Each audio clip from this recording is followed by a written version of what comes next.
Urantia mind and even into the spirit mind, things like that. We'll get beyond what we have right now anyway.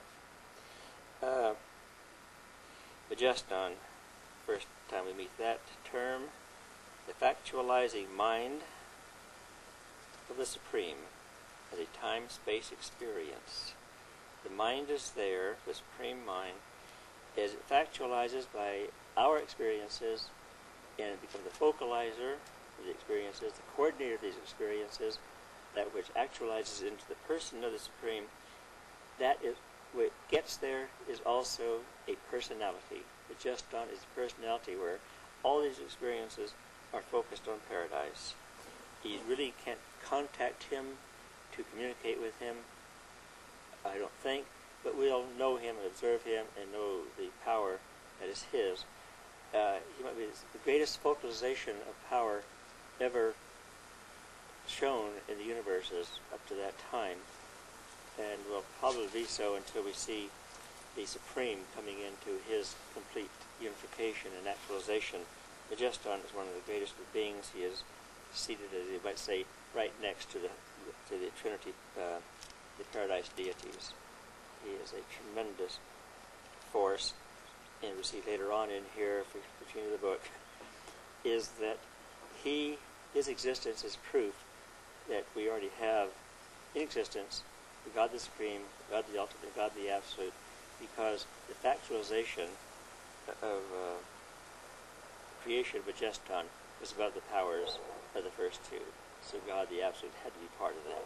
So we know they're already in existence, and we're just waiting for them to completely unify all of their powers. The third thing is universe spirit forces. They converge in the eternal Sun. Spirit forces, they always relate that with values. So when we see something, we see the meaning of it. Beauty, you might say, is the things, and seeing all things as they are in the harmony. In this harmony of things, there's always things, plural, to make up that beauty. One thing doesn't make it. So there's relationships, some are better than others. They're not all equal. They wouldn't have the beauty there. Some have to be different than others. That's why they say the greatest beauty in the world, in the universe, is the relationship between us and God, because it's the two poles apart. But the unification of those two is the most beautiful thing.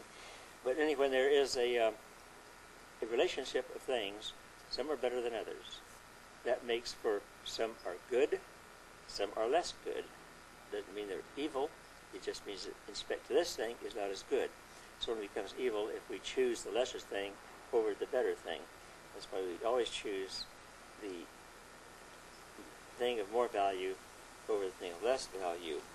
And that is where we get the spirit chooses which is the best. The will makes the decisions. It's those decisions that make for a reality that we call, I think. Take it out for yourselves how it comes about.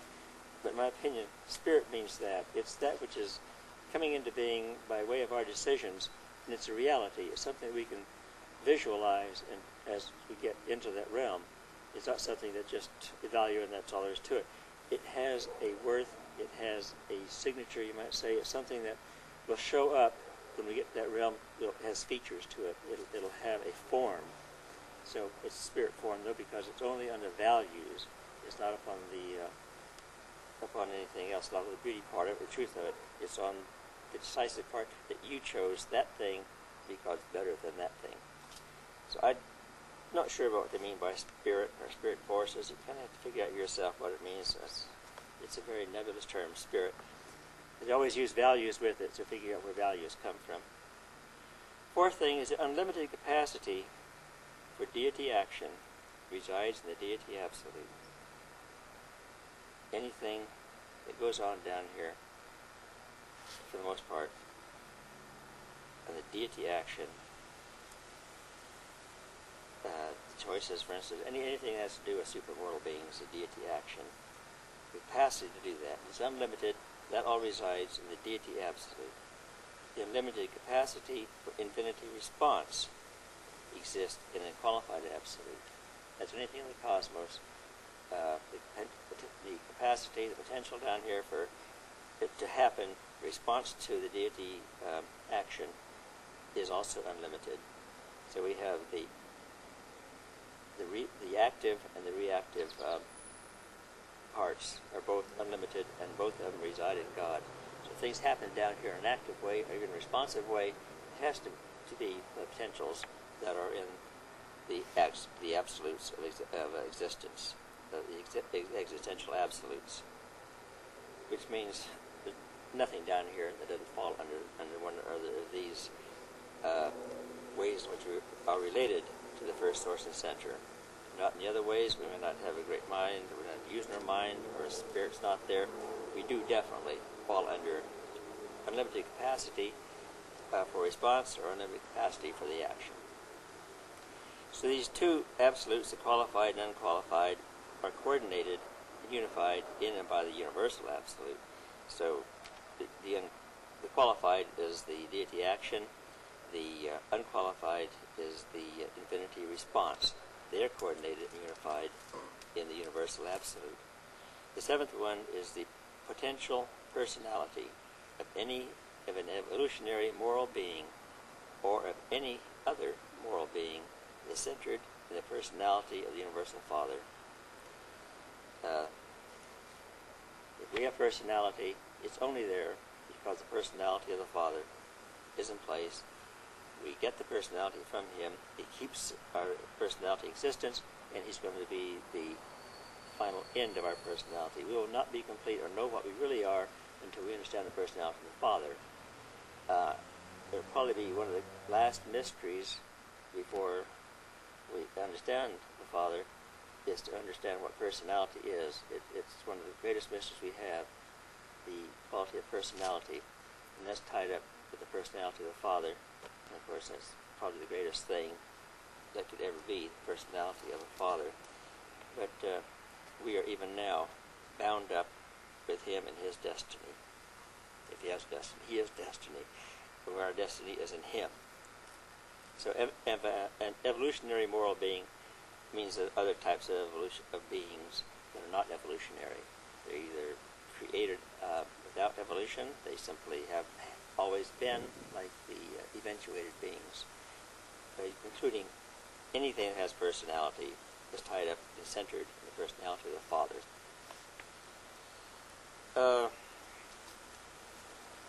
Getting down towards the end of page 5, one more paragraph there, we're going to start talking about reality, kind of where it comes from.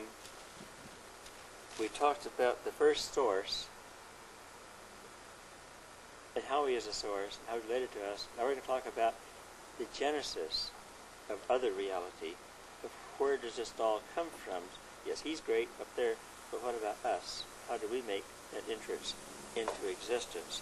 And that's what we're going to start talking about now under reality, where it comes from, and then we'll talk about the different kinds of reality, and especially the two kinds that we're concerned about here, which would be personality and energy.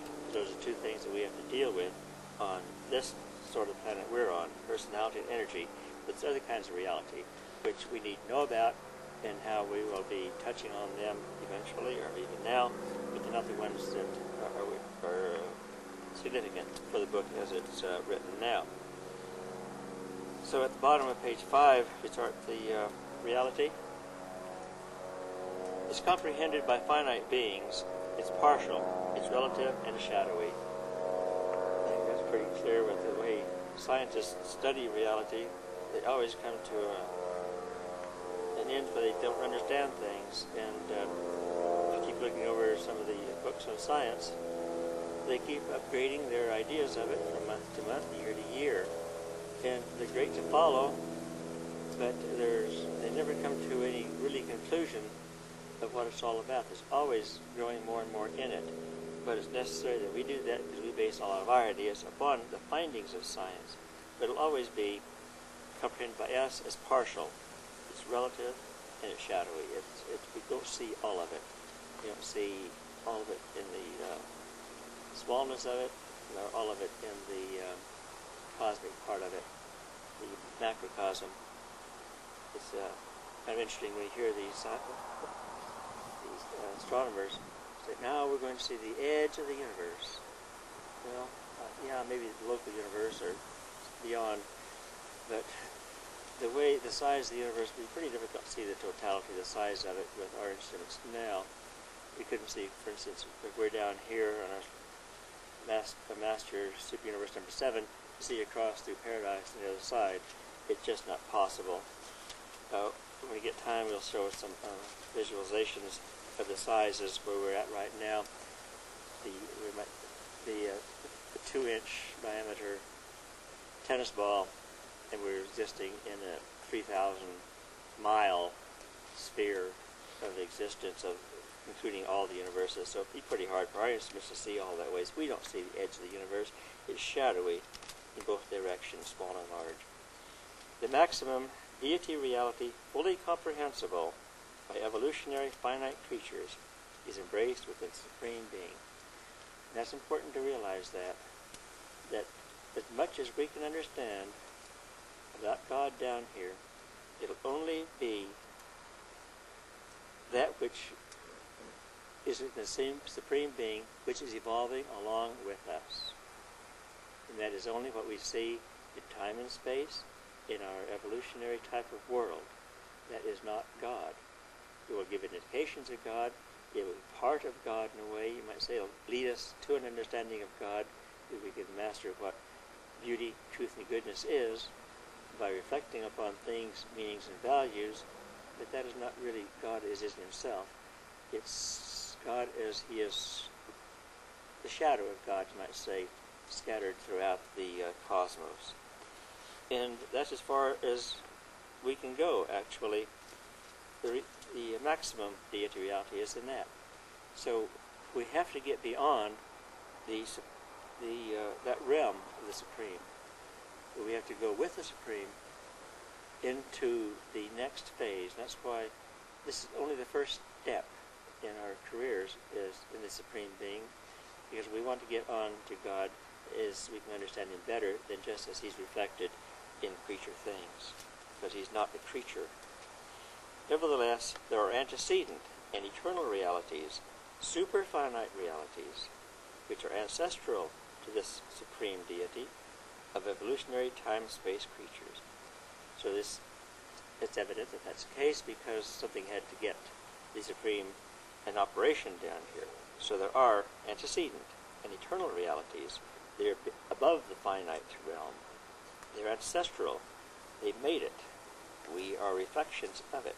They are ancestral to us who are in the evolutionary time-space creaturehood. In attempting to portray the origin and nature of universal reality, we are forced to employ the technique of time-space reasoning in order to reach the level of the finite mind. And this is one of the great drawbacks that we have in understanding God, is that we have to use time-space reasoning in trying to do that about things that are not in time and space. So that's what we're going to try to do a little bit here to get at least a little bit of insight. By using these terms, that's the best they can do, because we can't do any more. They have to use what we're capable of understanding and utilizing. So in the next step here, we will be going into studying how we arrive at that. Let's see. Therefore, must many of the simultaneous events of eternity be presented as sequential transactions. And that's what we're going to be doing